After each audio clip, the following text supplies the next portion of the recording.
Hello बच्चों। तो आज इस वीडियो में त्रिघात बहुपद का गुणनखंड सीखने वाले हैं। Factorization of cubic polynomial. यहाँ कुछ क्यूबिक पोलिनोमियल्स को हम लिखे हैं, इन्हीं के फैक्टराइजेशन सीखने हैं। ये सारे अलग अलग टाइप के क्यूबिक पोलिनोमियल्स है। डिटेल में सीखेंगे इनका फैक्टराइजेशन कैसे करते हैं।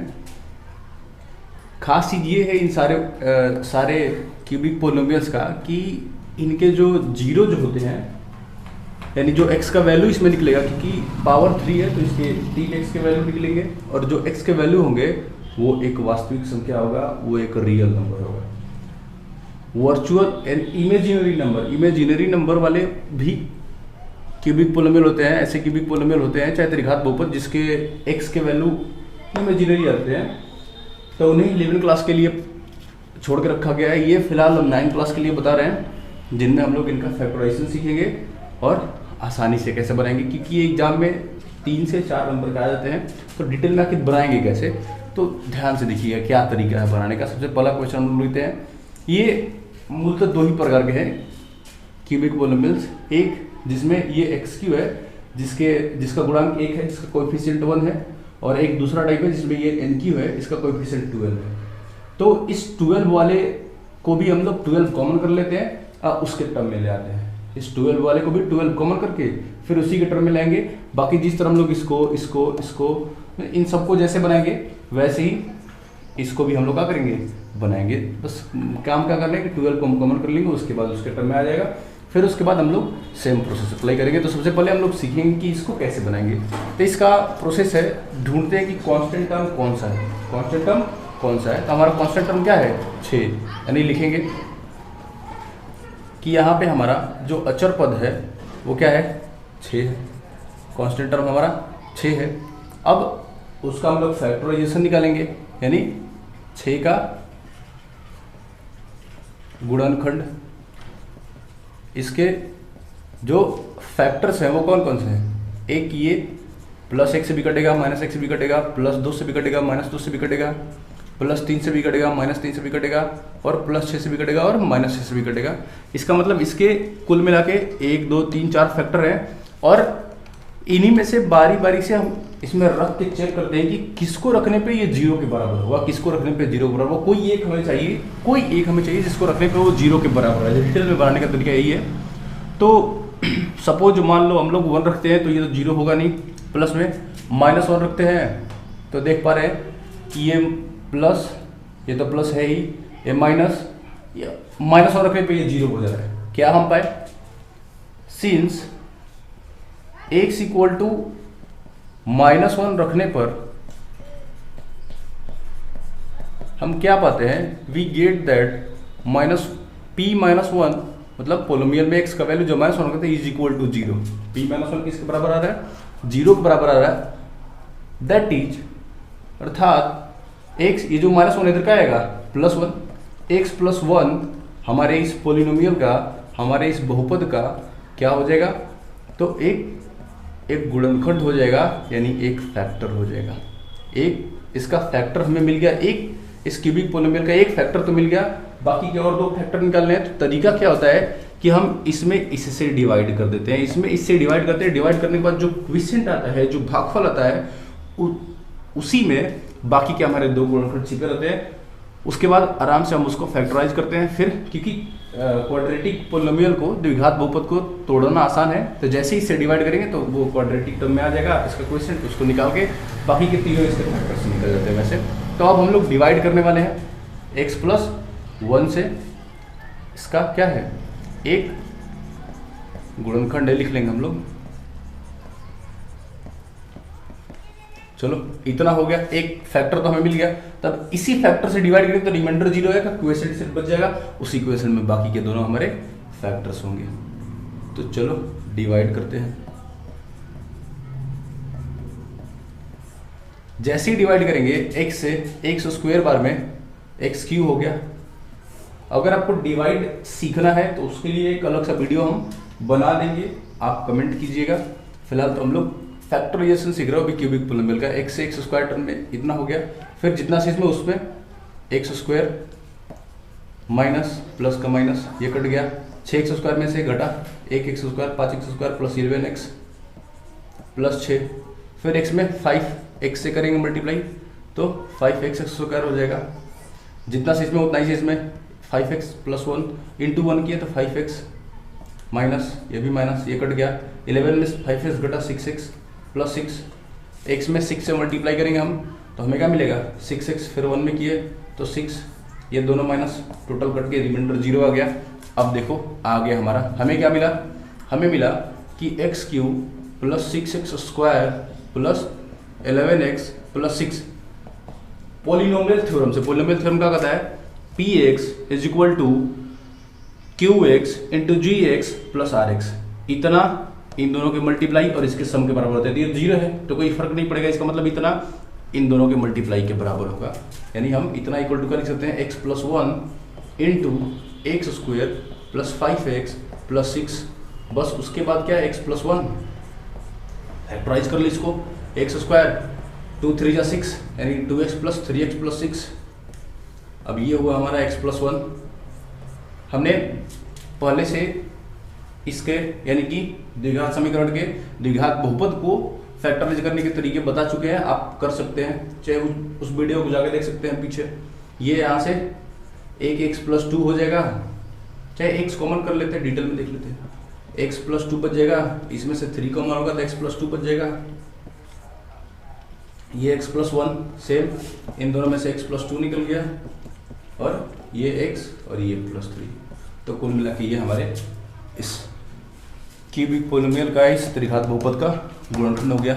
अगला प्रश्न अभी देख लेते हैं, दूसरा नंबर कैसे बनाएंगे। दूसरा खुद कर सकते हैं, कोई दिक्कत नहीं, फिर भी हम एक बताते हैं। 3 प्रश्न हम बताएंगे, बाकी के 5 आप खुद कर सकते हैं, कोई दिक्कत नहीं होगा। दिक्कत होगा तो कमेंट में बताइएगा। y³ माइनस 13y माइनस 12, यहाँ पे कांस्टेंट टर्म बताइए क्या है। कांस्टेंट टर्म अपने पास माइनस 12 है। अब फैक्टर्स कौन कौन है, फैक्टर्स ऑफ माइनस 12 आर यानी माइनस 12 गुणनखंड कौन कौन है, प्लस माइनस 1 से कटेगा, प्लस माइनस 2 से कटेगा, प्लस माइनस 3 से कटेगा, प्लस माइनस 4 से कटेगा, plus minus 5, plus minus 6, sorry 5 से कहाँ कटेगा, 6 से, फिर प्लस माइनस 12 से कटेगा। तो इसमें भी हम लोग चेक करेंगे कि किस वैल्यू को रखने पे ये 0 के बराबर होता है। तो अगर हम प्लस 1 रखते हैं तो ये प्लस होगा, नहीं 0 नहीं होने वाला। अगर माइनस 1 रखते हैं तो ये माइनस, ये 13, हाँ ये माइनस 1 रखने पे ये 0 हो जा रहा है। जैसे ही माइनस 1 रखने पे ये 0 हो रहा है, यानी हम क्या पा रहे हैं, x इक्वल टू माइनस 1 रखने पर हम पाते हैं कि p minus 1 is equal to 0। हम क्या पाते हैं, हम पाते हैं कि p minus 1 is equal to 0 है। अब जब p माइनस 1 हमारा 0 मिल गया, इसका मतलब क्या, p माइनस 1 0 मिला, इसका मतलब कि x जो माइनस इधर प्लस आएगा, x प्लस 1 y³ x नहीं इधर पे y होगा क्योंकि ये y के टर्म में पोलिनोमियल है।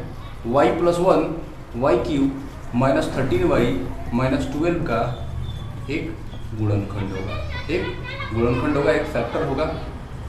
अब जब एक फैक्टर मिल गया तो सिर्फ फिर वही काम, y प्लस 1 से आप इसमें डिवाइड करोगे, डिवाइड करने के बाद जो क्वेश्चन मिलेगा उसको इसके मल्टीप्लाई के बराबर होगा, फिर उसको फैक्टराइज कर लोगे, आसानी से आपको फिर से इसके फैक्टराइजेशन आसानी से मिल जाएंगे। आज का एक आखिरी प्रश्न, प्रश्न संख्या 3, क्वेश्चन नंबर 3 को हम लोग बना लेंगे। यही थोड़ा सा अलग है बाकी से, ये और ये इसके इस टाइप के 3 प्रश्न आपको दिख रहे होंगे। ये हम एक बनाएंगे, बाकी आपको सब बनाने, इसमें 2 बना दिए, बाकी आप बना लीजिएगा इस टाइप के जितने हैं। और एक इसमें का 3 बता रहे हैं, आप 5 और 6 भी बता के कमेंट में जरूर बताइएगा कि सही आपका आंसर आया कि नहीं। देखिए ये थोड़ा सा अलग है, करते क्या है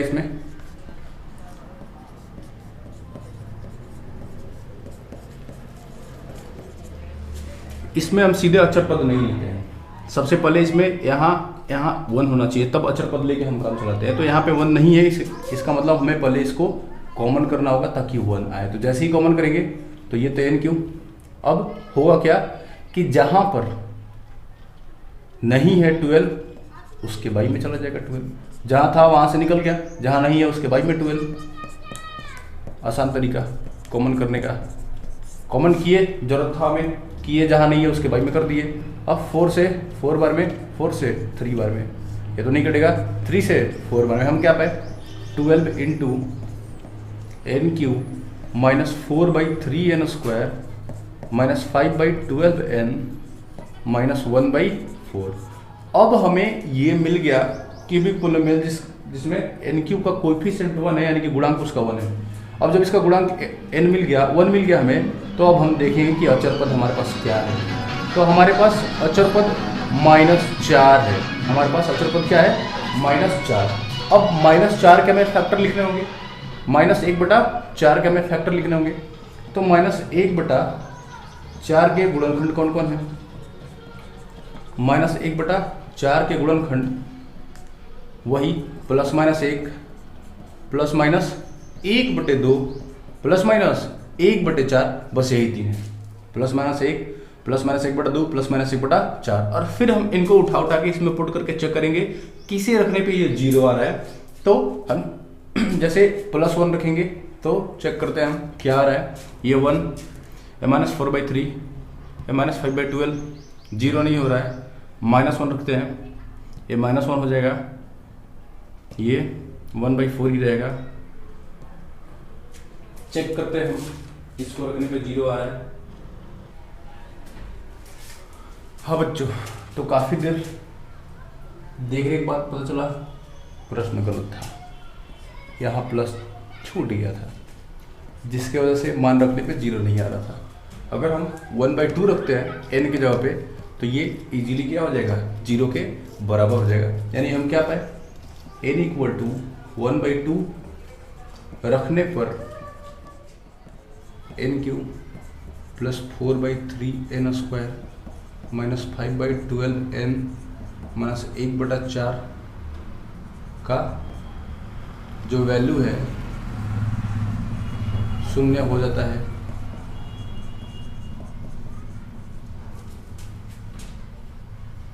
इसलिए ये जो प्लस है इधर क्या आएगा, -1/2 = 0।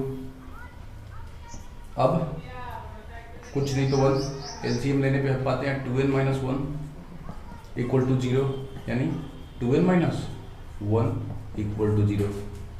मतलब मिला क्या हमें, दैट इज 2n - 1 इस ओरिजिनल का, ये इसको उधर ले जाएंगे तो n - 1/2 होगा, जो इसका एक बहुपद होगा, इसका एक गुणनखंड होगा। हमें इसकी गुणनखंड चाहिए, तो हम इसको 0 के बराबर इक्वेट करके यहाँ से निकाल लेंगे 2n - 1, जो कि ये इसका गुणनखंड हो जाएगा।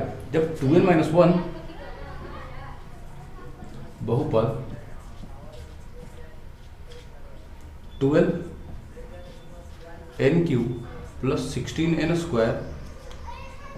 5n - 3 के गुणनखंड है,